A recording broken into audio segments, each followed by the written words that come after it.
Welcome. My name is Max Ackman, and today we are going to check out the Virtual Reference Library database. The first thing we want to do is scroll down and select the database on the right-hand side of the page. This will take us to an alphabetical listing of all of our databases. Select the V, and it should be the only one here.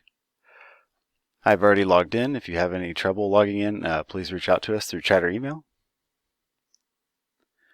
Once we get here and we get it all loaded, we can see up here at the top there is a search box, and this will search the entire database. If we scroll down, you can browse the collection by subject title here.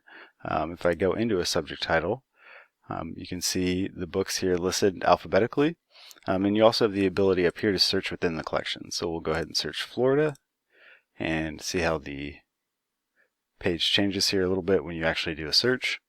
And as you can see, we have 603 results up here at the top, and you'll notice that we are searching in the collection social science. So if we hit the X there, it'll actually take us out of that selected section, and we'll go to all the selections now, and you can see how the results have jumped up to 6,000.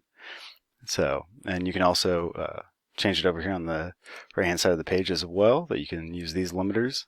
So if we're just looking for biography, we can apply that and give it a second here, and then we have change the results completely down here to 1200, just over 1200.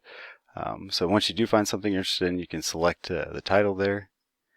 We can come in, give it a second to load, and then we can have some more information available depending on what you're looking for. So this is a biography of Richard Florida.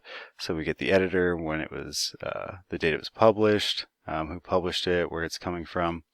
You also have the citation information up here at the top. If you select that, then you can also see there's different types. Remember, these citations are machine generated, so double check that they are accurate. This link up here is the permalink, which is also helpful to get back here as well. If you have any questions, please reach out to us through chat or email, and we're always here to help.